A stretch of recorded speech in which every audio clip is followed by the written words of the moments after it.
हाँ हाँ गर्ल्स हैं, गर्ल्स भी करती हैं मोस्टली ना करती हैं ऑन, नहीं बॉयज़ भी करते हैं, +2 में तो करते हैं। प्लस में गया कोई? हाँ सूर्य भी कई बार शायद सूर्य ने भी काफी रिकॉर्ड। हाँ जी प्लीज,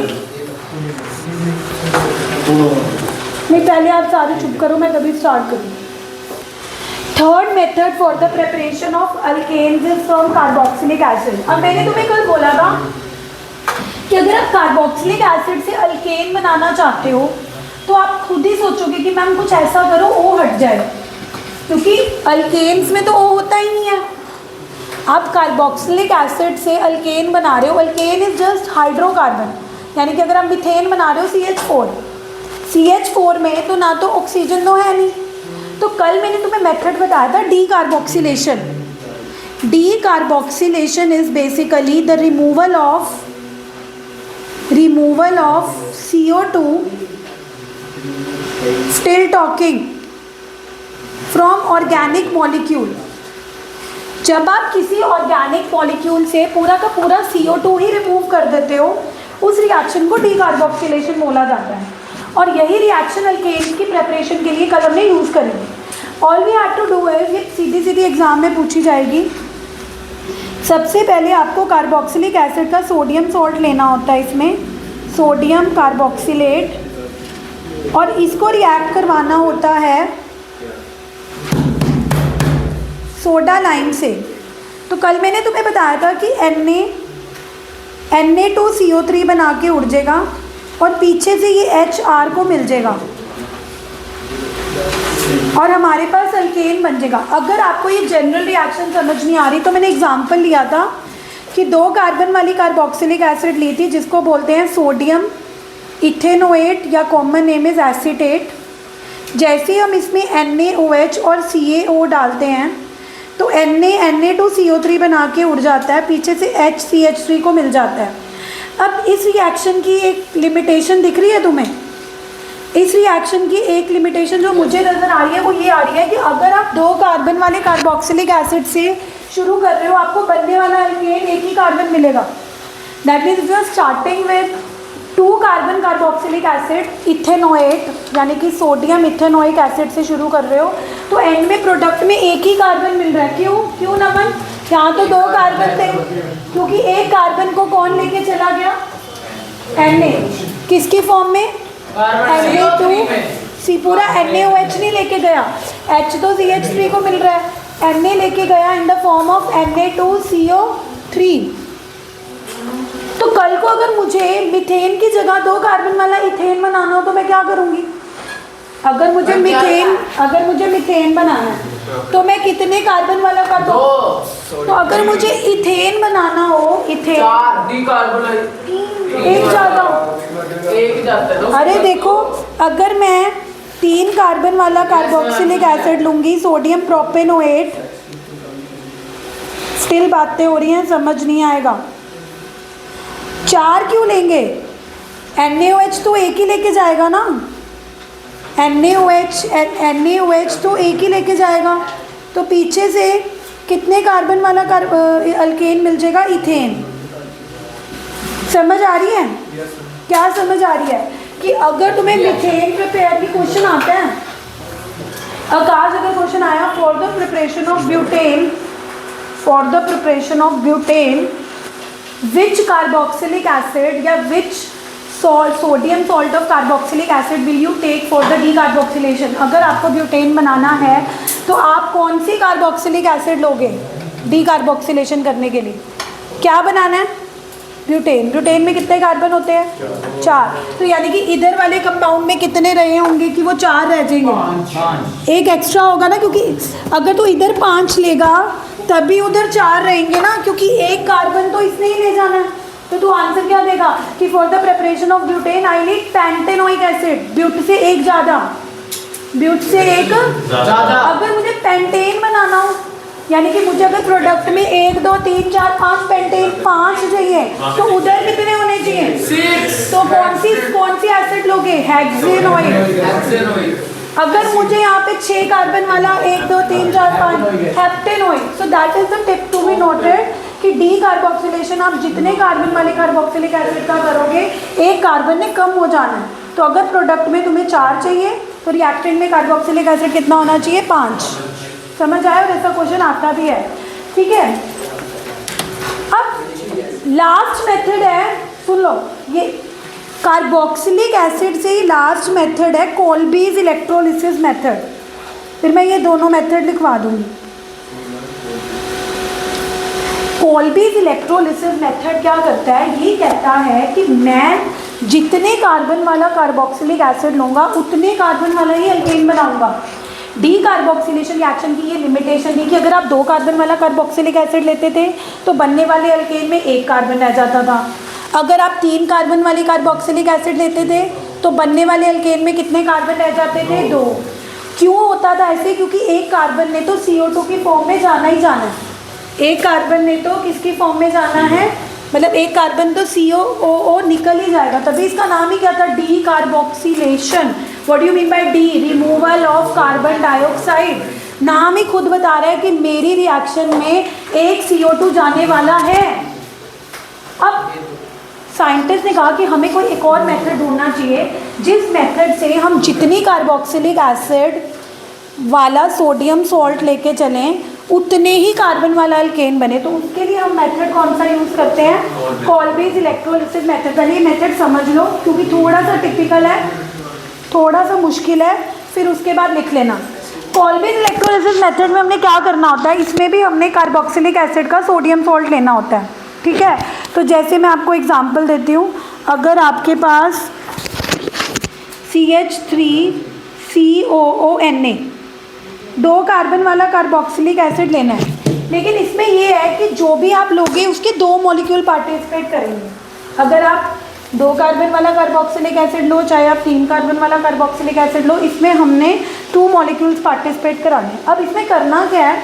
हमने इलेक्ट्रोलिसिस करनी है। Electrolysis is passing of electricity. अब कोई भी अगर हम इलेक्ट्रोलाइट लेते हैं वो बिना पानी के तो इलेक्ट्रिसिटी पास होने नहीं देता, तो यानी कि इसका सोल्यूशन होगा तो इसमें पानी भी डालना है।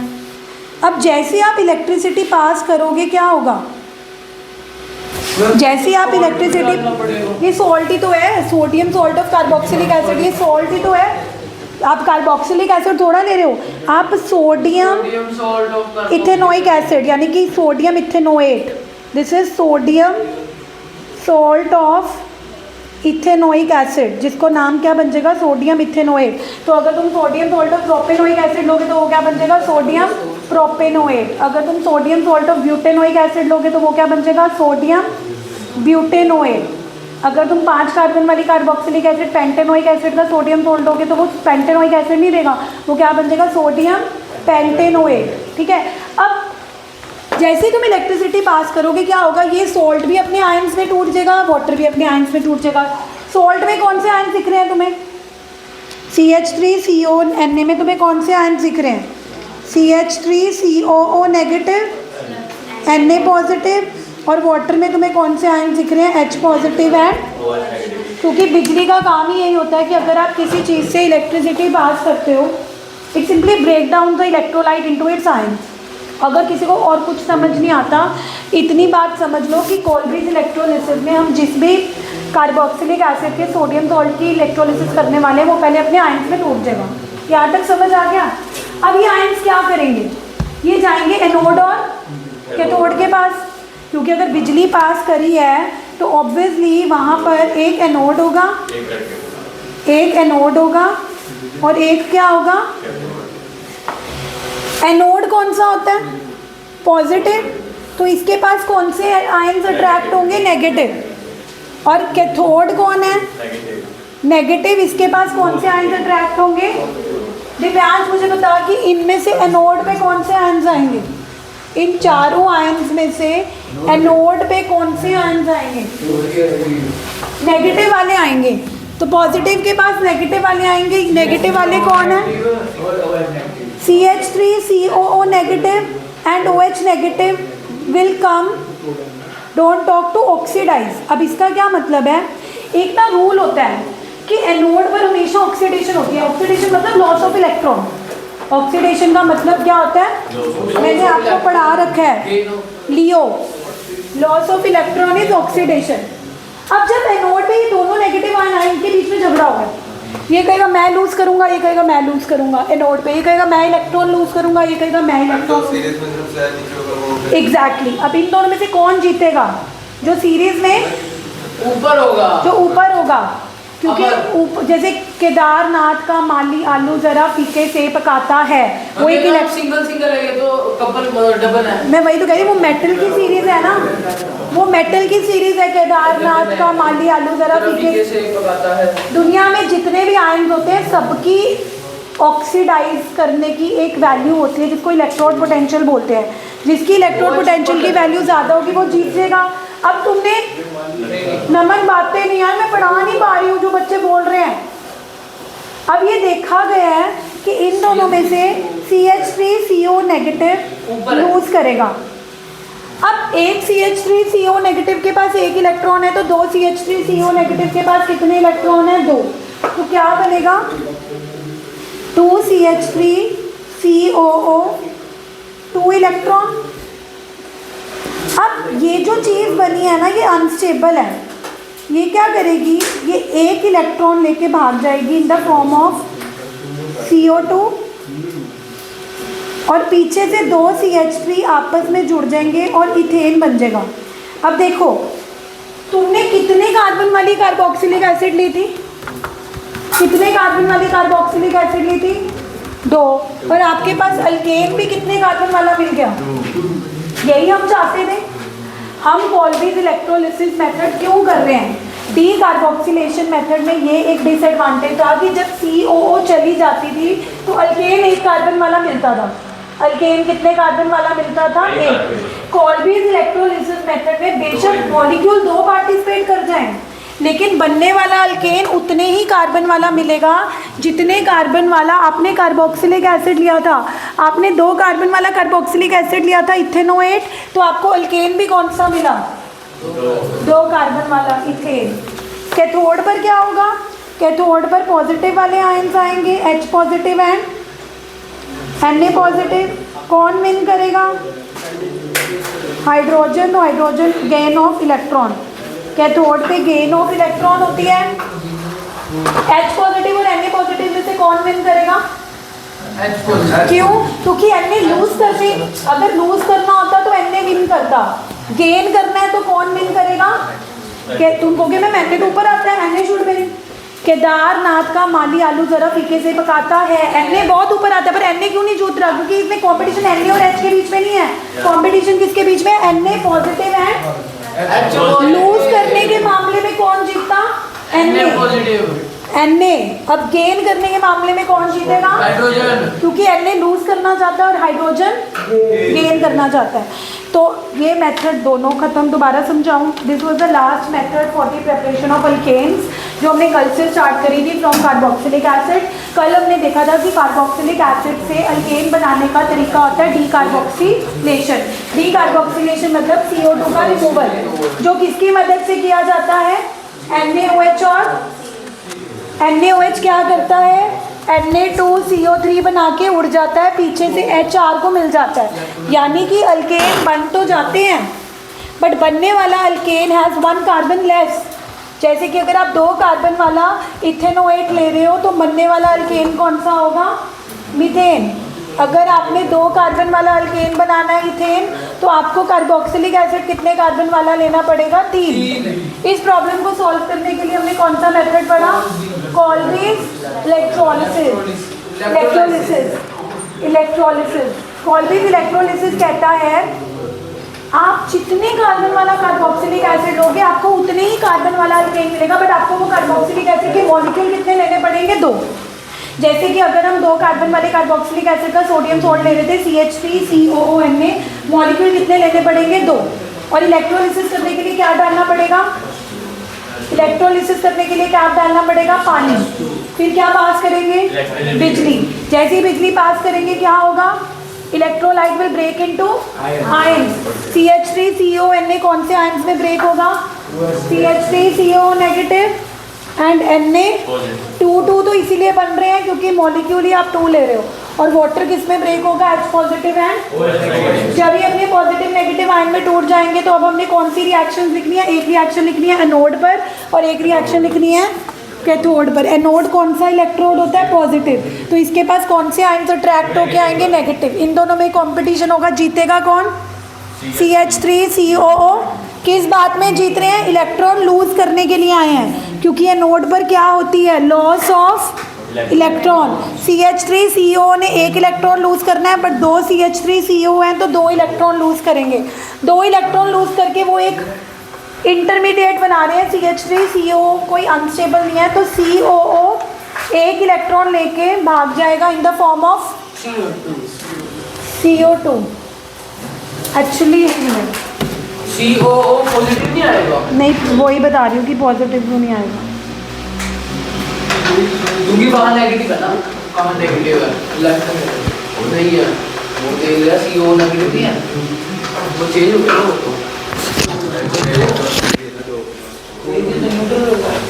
तो न्यूट्रल ही तो है।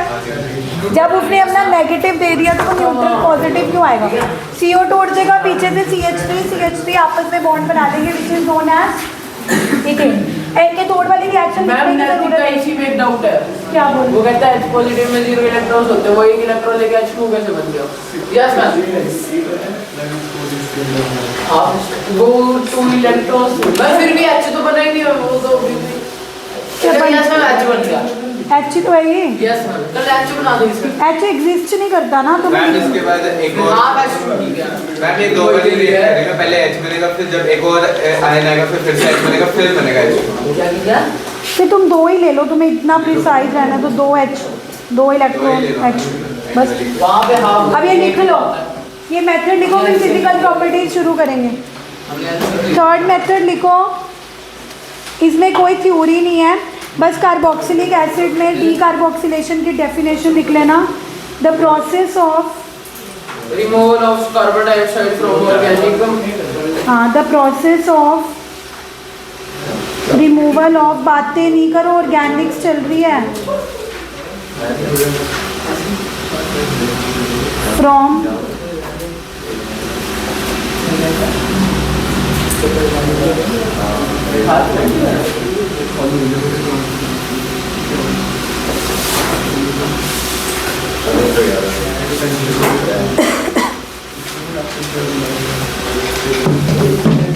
मैम आप इसमें आ नहीं रहे, जब आप हाँ आप इसमें आते नहीं हैं, बाहर कोई बात नहीं। ये जनरल रिएक्शन है। किसी ने मेरे से ये नहीं पूछा कि मैम सोडा लाइम में रिएक्ट तो सिर्फ सोडा कर रहा है, NaOH तो लाइम क्यों डाल रहे हैं? रिएक्ट तो सिर्फ NaOH ही कर रहा है ना। The purpose of lime is to keep the reaction dry. ये रिएक्शन को ड्राई रखता है because its nature is hygroscopic. ये हाइग्रोस्कोपिक इन नेचर होता है, मतलब पानी एब्जॉर्ब करता रहता है। इस रिएक्शन में पार्टिसिपेट सिर्फ NaOH कर रहा है, बट डालना हमें NaOH के साथ CaO भी होता है। कई बार कोई पूछ सकता है कि what is the purpose of lime reactor? To keep reaction dry, कोई टेंपरेचर कम नहीं कर रहा है इसमें। मेन तो एब्जॉर्बिंग द मॉइस्चर है, टेम्परेचर डाउन भी वन ऑफ द फंक्शन होता है, but main is to keep the reaction dry.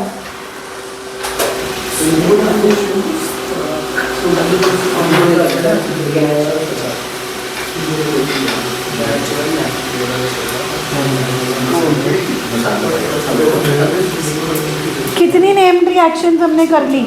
सैबिटियर, सैंडन, वुड्स, डीकार्बोक्सिलेशन एंड कॉल्बी।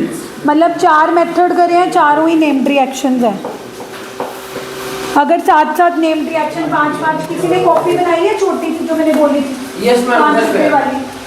5 नहीं मैम, वो 5 रुपए मैं बनाऊंगा। 5 रुपए वाली कॉपी बड़ी अच्छी लगती है रखी हुई। ये नोटबुक ये बना 10 मैम 5 दिन में 20 10 जितनी रिएक्शन आपने बोली थी सारी ऑर्गेनिक्स नहीं करनी, बस रिएक्शन में 5 बार लिखनी है। इतनी रिएक्शन होती है।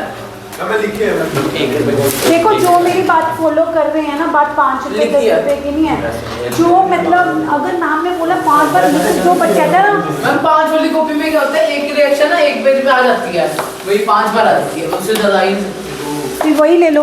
5 में ले लूँगा। तो अगर आप कहते हो ना कि जो मैम ने बोल दिया वो पत्थर पे लकीर है मेरे लिए, वो बच्चा हमेशा कामयाब होता है। मैम ने बोल दिया कौन सा बच्चा? कि मैम ने बोला और वो बात पत्थर पे लकीर की तरह। मैम ने बोल दिया कि आप भी 5। ऐसे बच्चे थे? हाँ, पक्का? हम तो बुक वॉर्म थे।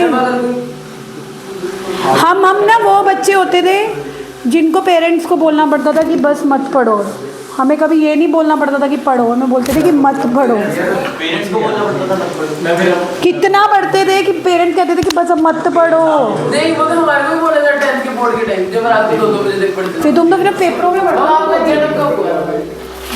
जब मैं आपका बर्थडे ईयर 90 डेट होगा 91 90s में 1990, अच्छा 1990, बग 1890। इस वक्त 1990। चलो लिख लो। मैम मैं गुड नो, प्लीज, थोड़ा सा टाइम होने वाला है। अभी पढ़े, 5 मिनट बाद भेज दूँगी। प्लीज 5 मिनट से बेहतर है, मैं पूछना नहीं है, मैं नोट कर रहा हूँ, आधे से ज़्यादा नोट कर लिया मेरे लिए। ले आइए गिलास। नैतिक आप लिख नहीं रहे हो। अगर आप यहाँ ही नहीं लिख रहे तो घर जाके 5 बार कैसे लिखोगे? अगर पहले तो क्लास में एक बार लिखो। मैम एक नया वर्ड पता चला। फोर्थ की रिएक्शन का नेम क्या है? इंसिपिड। कॉल्बी सिलेक्ट जैसे विंगर कार्बोक्सिलिक रिएक्शन। मैम बताइए। ये भी फ्रॉम कार्बोक्सिलिक एसिड ही है, पर इस रिएक्शन का नाम कॉल्बीज इलेक्ट्रोलिसिस है। तो ये भी कार्बोक्सिलिक एसिड, देखो ये कार्बोक्सिलिक एसिड नहीं है, COOH। वहाँ भी हम COH मतलब एक्चुअली उसका क्या ले रहे थे, सोडियम सॉल्ट। मैम इंसिपिड क्या है इंसिपिड? नया वर्ड पता चला हमारा। अच्छी बात है, वो वोकैबुलरी अपनी ब्रश अप करनी चाहिए। इसका टेस्ट तो तनिष आप ना बहुत अच्छा परफॉर्म कर रहे हो, टेस्ट में भी बहुत अच्छे मार्क्स आ रहे हैं, रोज के रोज होमवर्क भी करके आ रहे हो। सिर्फ एक चीज़ अगर आप ये बोलना छोड़ दो ना तो देख तेरे कितने अच्छे मार्क्स आएंगे दिसंबर मम्मी कहाँ वाला लड़कों को आगे उठाओ, लड़कों को साइड उठा। में। मैं ना आपको बताती हूँ, मैंने कई बार बच्चों का पासा पलटते हुए देखा है। मतलब कि कोई बच्चा जो नहीं पढ़ रहा लेकिन एक बार वो पढ़ने लग जाए, उसके मार्क्स आने लग जाए, ऐसे बच्चे मैंने बहुत अपने ट्यूशन में। और कई बच्चे ऐसे भी देखे हैं जिनको भगवान ने ब्लेस किया with so good IQ, with so good brain, but just because they have so much other things in their life and they come down. ये मेरे so you know it's up to you. Tanisha बहुत अच्छा रोज homework भी करके आ रहे हो। मैंने दोनों टेस्ट में देखा है, ये डॉग्स का टेस्ट भी तूने बहुत अच्छा दिया है, थर्मो का भी तूने बहुत अच्छा दिया है। अब सिर्फ तू ये तो थोड़ा जो बात करना है छोड़ देना क्लास में, तो देख इनसे सबसे तो आगे। इसका क्वेश्चन क्या आएगा हमें?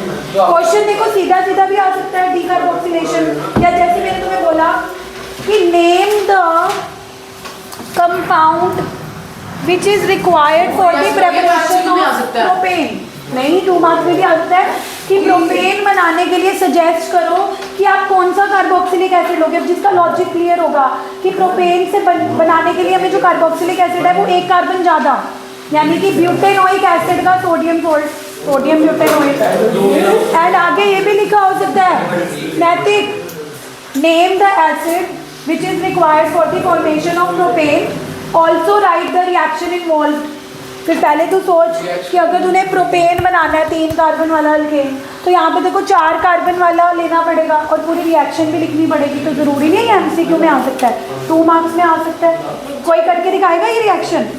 क्वेश्चन है, लिखो ये क्वेश्चन, लिखो कॉल्बीज इलेक्ट्रोलिसिस लिख लिया पहले कॉल्बीज लिख लो, फिर करवाती हूँ क्वेश्चन।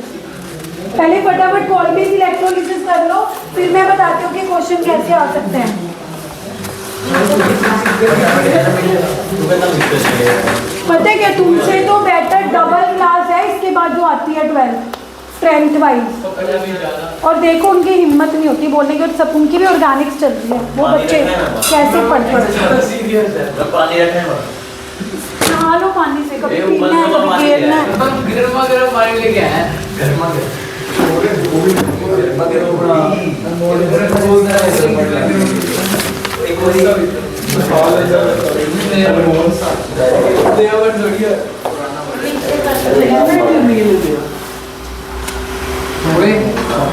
जिन्होंने कॉल्बीज इलेक्ट्रोलिसिस करनी वो ये क्वेश्चन करके दिखाओ। Suggest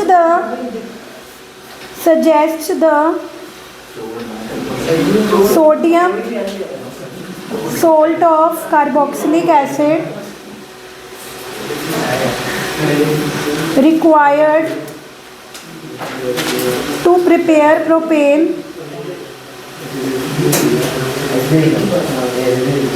also right.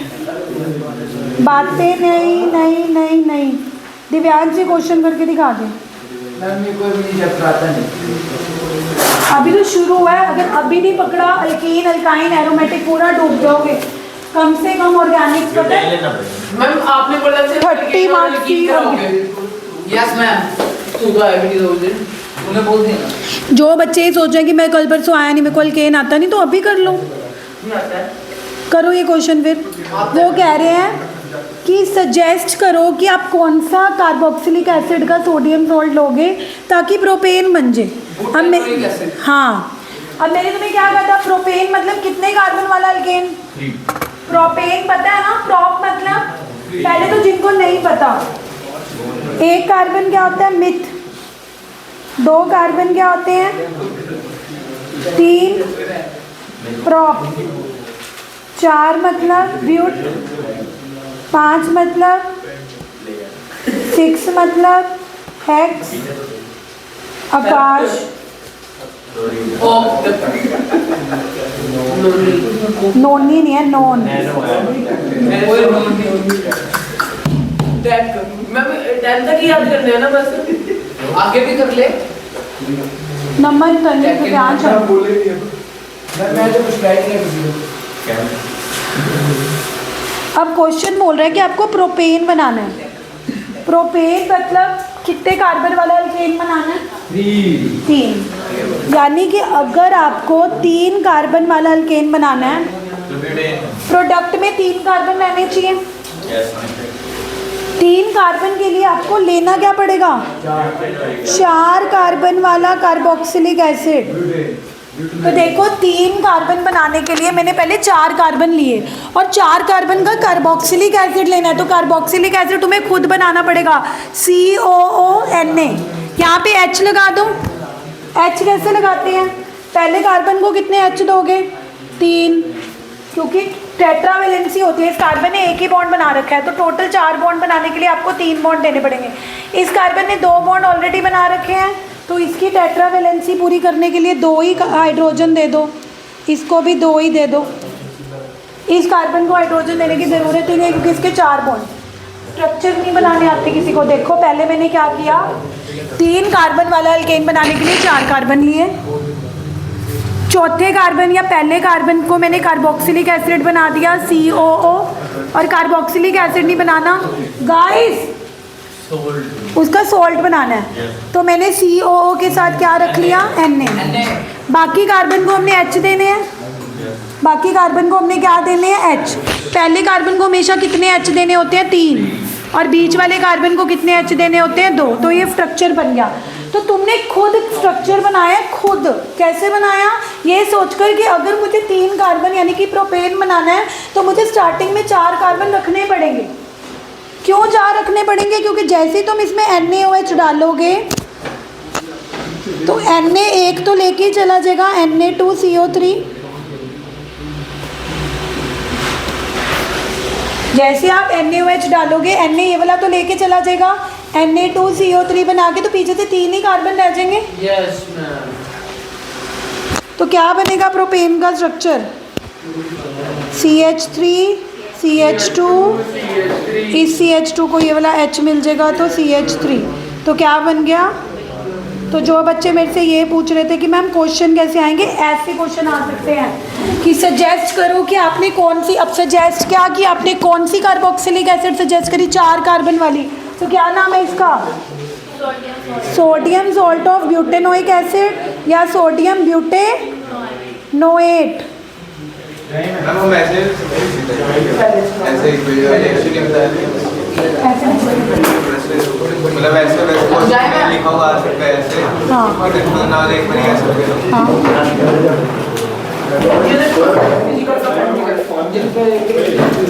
Tomorrow I will start with physical and, अभी हमने क्या खत्म करा है, अल्केन्स की सिर्फ प्रेपरेशन। मंडे किसका टेस्ट है, रिडॉक्स की, बैलेंसिंग का और हेस्लो। हेस्लो के भी सारे न्यूमेरिकल मेरे ग्रुप में भेज रखे हैं। और रिडॉक्स की बैलेंसिंग भी मैंने भेज रखी है। कल का टाइम वीडियो सुबह रखा है ना